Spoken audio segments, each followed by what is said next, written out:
ಸಖತ್ ಖಾರ ಬಣ್ಣ ಮತ್ತು ರುಚಿ ಆಚಿ ಚಿಲ್ಲಿ ಪೌಡರ್. ಮೇಡಮ್ ನಮಸ್ತೆ. ನಾನು ಡಿಜಿಟಲ್ ಟೀಮಲ್ಲಿ ವರ್ಕ್ ಮಾಡ್ತಾ ಇರೋದು ಸೋಷಿಯಲ್ ಮೀಡಿಯಾ.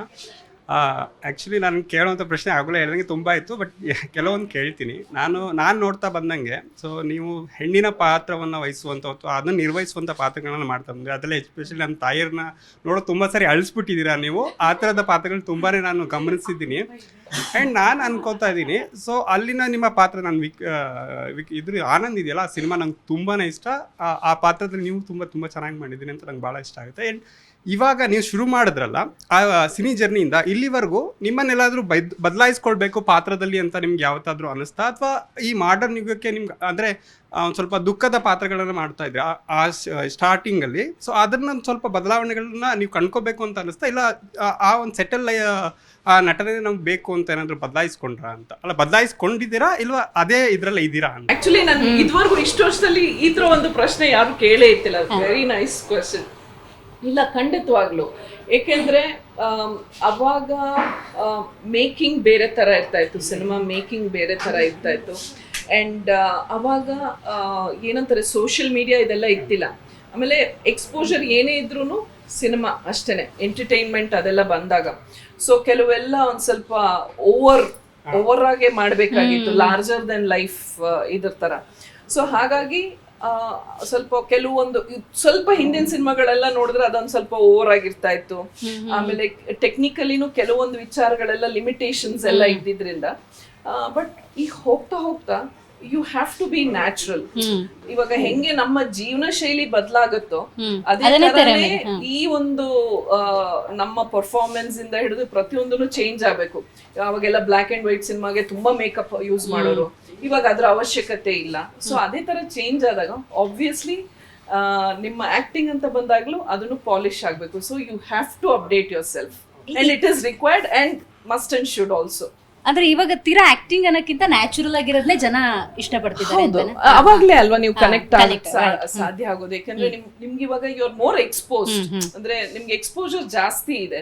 ಸೊ ನಾವು ಅದೇ ತರ ಅಂತ ಮಾಡ್ತೀವಿ ಅಂತಂದ್ರೆ ಕಷ್ಟ ಆಗತ್ತೆ, ಹೆದರ್ಕೊಂಡು ಇದಾಗತ್ತೆ. ಇವಾಗ ಸಿನಿಮಾ ಅವಾಗಲೇ ಹೇಳಿದ್ರಿ ನೀವು ನ್ಯಾಚುರಲ್ ಆಗಿ ಬರಬೇಕು ಅಂತ. ನಮ್ಮ ಕನ್ನಡ ಚಿತ್ರರಂಗದಲ್ಲಿ ಒಂದು ಸಿನಿಮಾ ಅಂದರೆ ಹೀರೋಗೆ ಹೆಚ್ಚು ಫೋಕಸ್ಬಲ್ ಆಗಿರೋದನ್ನ ನಾವು ಗಮನಿಸ್ತಾ ಇದ್ದೀವಿ. ಅದು ಹೆಣ್ಣಿನ ಪಾತ್ರಕ್ಕೆ ಸ್ವಲ್ಪ ಕಡಿಮೆ. ಇತ್ತೀಚೆಗೆ ಜನರ ಮೈಂಡ್ ಸೆಟ್ ಚೇಂಜ್ ಆಗಿದೆ, ಆಡಿಯನ್ಸ್ ಮೈಂಡ್ ಸೆಟ್ ಚೇಂಜ್ ಆಗಿದೆ. ಅವಾಗ ಫೈಟ್ ಸೀನ್ಗಳು ಬಂದರೆ ಹೊಡೆದ್ರೆ ಮೇಲಕ್ಕೆ ಹಾರ್ತಿದ್ರು, ಆ ಥರದ್ದೆಲ್ಲ ಮೈಂಡ್ ಸೆಟ್ ಇರ್ತದೆ. ಇವಾಗ ಸ್ವಲ್ಪ ಚೇಂಜ್ ಆಗಿದೆ. ಕನ್ನಡ ಸಿನಿಮಾ ರಂಗದಲ್ಲಿ ಆ ಥರದ ಪಾತ್ರಗಳನ್ನು ಅಂದರೆ ನ್ಯಾಚುರಲ್ ಆಗಿ ತೋರಿಸ್ತಾ ಇರೋದು ಸ್ವಲ್ಪ ಕಡಿಮೆ ಆಗ್ತಿದೆ. ಅಂದರೆ ಕಮರ್ಷಿಯಲಿ ಜಾಸ್ತಿ ನಾವು ಗಮನಿಸ್ತಾ ಇದ್ದೀವಿ. ಸೊ ನಮಗೆ ಈಗಿನ ಮೈಂಡ್ ಸೆಟ್ಟು ಅಂದರೆ ಆಡಿಯನ್ಸ್ಗೆ ನೋಡ್ತಾ ಇರುವಾಗ ಹೆಚ್ಚು ನ್ಯಾಚುರಲ್ ಆಗಿ ಬರುವಂಥ ಸಿನಿಮಾಗಳನ್ನ ನೋಡಬೇಕು ಅಂತ ನಮ್ಗೆ ಅನಿಸುತ್ತೆ. ಅದು ಹೇಗೆ ಬದಲಾಗಬೇಕು ಅಂತ ಅನಿಸ್ತಾ ಇದೆ, ಅಥವಾ ಇದು ಸಿನಿಮಾ ರಂಗದಲ್ಲೇ ಹೆಚ್ಚು ಕಮರ್ಷಿಯಲ್ಗೋಸ್ಕರ ಆ ಥರದ ಫ್ಯಾಕ್ಟ್ನ ತುಂಬಬೇಕಾಗತ್ತಾ, ನ್ಯಾಚುರಲ್ ಆಗೂ ಒಂದು ಕಮರ್ಷಿಯಲ್ನೂ ದುಡ್ಡು ಮಾಡ್ಬೋದು ಅಂತ ಅನಿಸುತ್ತಾ ಅಂತ ಹೇಳ್ತಾರೆ. ನನ್ನ ಪ್ರಶ್ನೆ ಅರ್ಥ ಆಯ್ತು ಅನ್ಕೋತೀನಿ ಮ್ಯಾಮ್. ಪರ್ಸನಲಿ ನಾನು as a person from the industry ಅಂತ ಮಾತಾಡಿದೆ, ನಿಮ್ಮ ಥರನೇ ಸಾಮಾನ್ಯ ಒಂದು ಆಡಿಯನ್ಸ್ ಅಂತ ಆ ಇದರಲ್ಲಿ ಮಾತಾಡೋದಾದ್ರೆ I will definitely prefer normal natural movies. ಯಾಕೆಂದರೆ ನನಗೂ ಅದಕ್ಕೂ ನನಗನ್ಸುತ್ತೆ, ನಾನು ಆ ಥರ ಸಿನಿಮಾ ನೋಡಿದಾಗ ನಾನು ಕನೆಕ್ಟೇ ಆಗಲ್ಲ. ತುಂಬ ಕಮರ್ಷಿಯಲ್ ಇದು ಬರೀ ಫೈಟ್ಸು ಆ ಥರದ್ದಿದ್ರೆ, ಆಮೇಲೆ ಈ ಸಿಕ್ಕಾಪಟ್ಟೆ ವೈಲೆನ್ಸ್ ಇರೋವಂಥ ಮೂವೀಸು ನಾನು ನೋಡೋಕ್ಕೆ ಹೋಗಲ್ಲ. ಏಕೆಂದರೆ there is enough negativity around us. Either cinema ನಿಮ್ಮನ್ನು ಎಂಟರ್ಟೈನ್ ಮಾಡಬೇಕು, ನೀವು ರಿಲ್ಯಾಕ್ಸ್ಡ್, ನೀವು ಹೊರಗಡೆ ನಿಮ್ಮ ಒಂದು ಟೆನ್ಷನ್ ಇರ್ಬೋದು ಅಥವಾ ಒಂದು ರಿಲ್ಯಾಕ್ಸೇಷನ್ಗೆ ಬಂದಾಗ ಅದನ್ನು ಪ್ರೊವೈಡ್ ಮಾಡಬೇಕು. ಇಲ್ದಿದ್ರೆ ಎಲ್ಲೋ ಒಂದು ಕಡೆ ಒಂದು ಎಮೋಷ್ನಲಿ ಅಂದರೆ ಬರೀ ಅಳೋದಲ್ಲ, ನಮ್ಮ ಎಮೋಷನ್ಸ್ ಜೊತೆ ಅದು ಖುಷಿ ಆಗಿರ್ಬೋದು, ದುಃಖ ಆಗಿರ್ಬೋದು, ಕನೆಕ್ಟ್ ಆಗಬೇಕು, ನಮ್ಗಳ ಜೊತೆ ಎಮೋಷನ್ನಾಗಿ ಕನೆಕ್ಟ್ ಆಗಬೇಕು. ಸೊ ಅಂಥ ಸಿನಿಮಾ ನಾನು ನೋಡೋಕ್ಕೆ ಇಷ್ಟಪಡ್ತೀನಿ. So definitely there should be a good mix. And ಕೆಲವು ವಿಚಾರ ಬಂದಾಗ ಟೆಕ್ನಿಕಲಿ ಅಂತ ಬಂದಾಗ I am not talking about the ಇದು ಏನು ಆ್ಯಕ್ಟಿಂಗ್ ಪಾರ್ಟ್ ಅಂತೆಲ್ಲ ಹೇಳಲ್ಲ.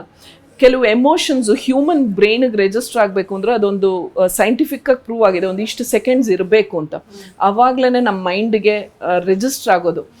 ಈಗ I mean with due respects to everyone, ಈಗ ಟೆಕ್ನಿಕಲ್ ಎಲ್ಲ ತುಂಬ ಅಡ್ವಾನ್ಸ್ ಆಗಿ ಮೇಕಿಂಗ್ ಸ್ಟೈಲ್ ಎಲ್ಲ ಚೇಂಜ್ ಆಗಿ ತುಂಬ ಫಾಸ್ಟಾಗಿ ಹೋಗುತ್ತೆ. ಸೊ ಮೇ ಬಿ ಅದಕ್ಕೆ ಇರ್ಬೋದು ಈಚೆಗೆಲ್ಲ ನಾವು ಸಿನಿಮಾ ನೋಡ್ಕೊಂಬಂದ್ರೆ ಬೇಗ ಮರ್ತೋಗ್ತೀವಿ. ಅದೇ ಹಿಂದಿನ ಸಿನಿಮಾಗಳೆಲ್ಲ ನಮಗೆ ನೆನಪಲ್ಲಿ ಉಳಿಯುತ್ತೆ. ಸೊ ಪ್ರಾಬಬ್ಲಿ ಇದೆಲ್ಲ ಇಟ್ಸ್ ಏನಂತಾರೆ ಅಗೇನ್ ಕೊಲ್ಯಾಬ್ರೇಟಿವ್ ವರ್ಕ್. ಇಂಡಸ್ಟ್ರಿಯಿಂದನೂ ಕೆಲವೊಂದು ಚೇಂಜಸ್ ಬರಬೇಕು ಆ್ಯಂಡ್ ಆಡಿಯನ್ಸಿಂದನೂ ಆ ಚೇಂಜಸ್ ಬಂದಾಗ where there is demand there will be supply. So it is like 2 things have to come together ಇವಾಗ.